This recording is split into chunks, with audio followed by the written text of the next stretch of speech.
Alright, so I decided to do a different approach to this video. I rode out to Hoyt Arboretum. It's a cool old growth forest out here in Portland. So I haven't made a video for a couple weeks because I got into a bike accident. This guy in a pickup truck kind of cut me off and turned at the last minute, and I just rammed into him at like 20 miles an hour. But yeah, my body is healing, so that's good, and my bike wasn't too badly damaged. As you can see, this is a different front wheel. I picked the cheapest one. I decided not to go the insurance route because even though I mean pretty much everyone told me to do that, he was really scared and like worried about his job, and I know that's not really, I mean, you shouldn't really take that into account, but I felt okay, and I knew that if I went to get looked at by the doctor, then that just opens up a whole new can of worms. So I just trusted my gut and decided not to go. So I do feel fine. My left arm was pretty banged up, and I got some scrapes on, this or that. My helmet didn't hit the ground, but it did kind of rub against the ground a little bit. But all in all, I don't know, I feel like I survived and it was fine. And the guy was really nice, so I didn't take him for everything. I just replaced what was broken. So the things that were broken, the front wheel was just totally mangled.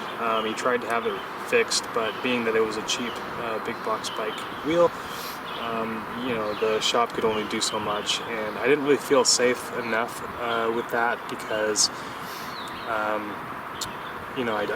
I commute 30 miles a day, so I wanted to make sure I had something good. So anyway, I chose this wheel. It's a SRAM aluminum wheel, and it was the cheapest one I found. It was like 80 bucks still, so that was that.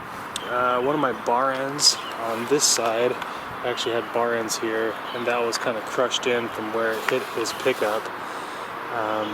So I ended up upgrading to these Ergon GP1s, which are friggin' amazing. So comfy. I just put this mirror on today because I was sick of looking behind me, and that actually works really well. I'll put links to some of these in the description so in case people want them. What else? So this wasn't a repair due to getting hit, but I did end up finally replacing my bottom bracket. So the original one was the old style that just has the axle with the cups and the bearings loose inside.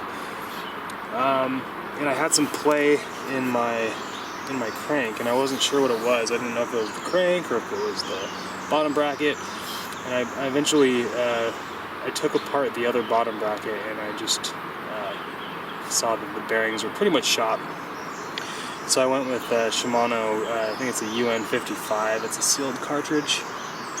If you are looking to replace the bottom bracket on this particular bike, because it was tagged, you'll look for 68 millimeter, which is the width of the bottom bracket, that length.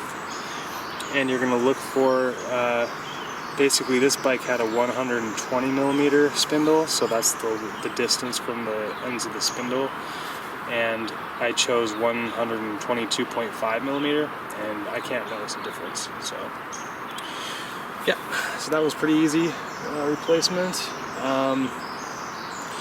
Otherwise, yeah, the bike was pretty good. Oh yeah, the main thing though was actually this throttle lever got busted clean off. So clean off. I think it was, I must have been holding it and then, clamped on the brakes and just. I mean, I pretty much locked up the brakes. I only had 3 feet to respond to the guys turning in front of me. And so I ordered, and I'll actually show this in a separate part of the video, but I ordered one throttle, and it ended up not being the right one, and then I ordered a second throttle, and that ended up not being the right one. But I ended up using it to fix this one. I'll show you what I did later. Yeah, other than that, I ordered another 2S battery pack so that my little emergency pack will actually be the same voltage was this pack. But yeah,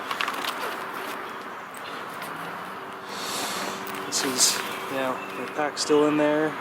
Got my cooler pack in this cloth thing now, instead of paper. I took my bike for the first time. This is the second ride since I wrecked, or got wrecked, whatever you want to call it. And I lost my bike light on the ride last night. I had it upside down, so anyway, I put this one on there. That's from the other bike. Yeah, all in all, this bike is working out really well. I'm happy to get back on it, and I'm borrowing a friend's GoPro so I can actually do like a time lapse of my commute on the way to work tomorrow, or within the next week probably. So that'll be cool. You guys will like it. I think it's a pretty sweet looking bike route. So yeah, here we are in White Arboretum, Portland, Oregon, next to a big water tower. I was trying to find a place to hide, but there's people all over the place. It's so nice today.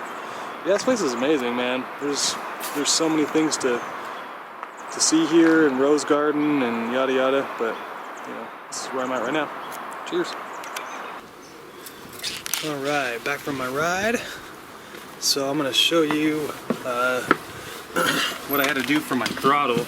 Actually, let's go back out. So basically this piece was totally broken off, and the connector it's like a 5-pin, 5-wire connector. So I got this guy from ebikes.ca. It doesn't have the LED indicator, and it doesn't have an on-off switch. Also, it only has a 3-pin JST connector. Let's see if we'll focus. I don't know why it's not focusing. But, so that didn't work. I probably could have just cut it and then adapted it, because I know that it would have, all it needs is the right wiring. But I ended up buying another one of these guys with on-off switch and everything. But that one came with a 4-pin connector, and it's even adapted on the wrong side. So, and this one was from American Cycle, maybe, for like 15 bucks also. So I was kind of like at a loss. I was like, well, what do I do? Do I cut the wires and adapt it, or I pulled this apart because I wanted to see what the wiring looked like on the inside. And in doing so, I ended up popping the throttle off, and I was like, oh wow, that's actually really easy to replace. So instead of cutting wires and having to run cabling all over again, I just stole the throttle off of the other one and put it on there. So this is my broken throttle, and the spring is actually kind of tarnished, and being that there's all this crud and stuff in there, my throttle is actually really stiff. So now when I have the new spring in and the new throttle piece, it actually is really smooth, like brand new. And this is just another plastic plate that was on there. So that's what I did, and it worked out really well. Yeah, bike runs better than ever, and I'm really excited.